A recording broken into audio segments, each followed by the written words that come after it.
지난주에 울산에서 40대 어머니와 10대 아들 2명이 극단적인 선택을 했던 사고와 관련해서 어제도 기자의 리포트가 있었는데요. 오늘도 이와 관련된 기자의 리포트를 한 번 더 마련했습니다. 어떤 이유에서든지 간에 극단적인 선택은 절대로 안 되지만 자녀까지 살해해가면서 극단적인 선택을 하는 일은 더더욱 있어서는 안 될 일입니다. 자녀의 의사와 상관없이 꽃다운 삶을 강제로 끝내고 마는 이런 안타까운 일을 막을 수는 없는 걸까? 나경훈 기자가 보도합니다. 생활고 등으로 자녀들을 살해한 후 부모 자신도 극단적인 선택을 하는 사건들이 잇따르고 있습니다. 얼마 전에 울산에서 40대 엄마와 10대 두 아들이 숨진 채 발견된 사건도 생활고 때문으로 추정됩니다. 울산에서는 지난 8월에도 일가족 4명이 숨진 채 발견됐습니다. 남편이 아내와 자녀 2명을 살해한 뒤 극단적 선택을 한 것으로 추정됐습니다. 이와 같은 비극적인 사건이 3개월도 채 안 된 사이에 울산에서만 2건이나 발생한 겁니다.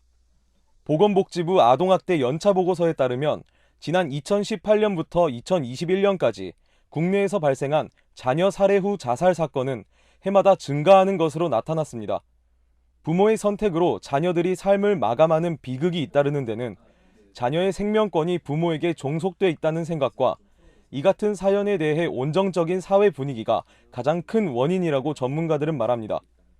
중국의 경우 가족 외부의 지원 체계에 대한 인식이 높은 반면 우리나라는 나 아니면 우리 아이를 돌봐줄 사람이 없다라는 인식이 상대적으로 높습니다. 따라서 자녀와 함께 극단적인 선택을 하는 비율이 높을 수밖에 없다라고 볼 수 있습니다.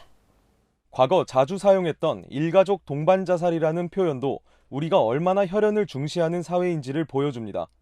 우리나라의 자살률은 OECD 국가 가운데 1위, 전 세계 3위라는 오명을 벗지 못하고 있습니다.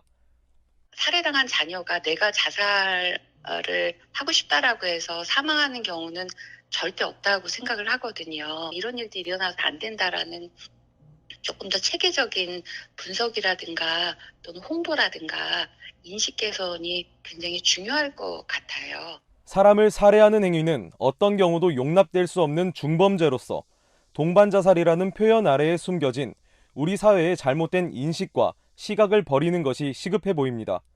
JCN 뉴스 나경훈입니다.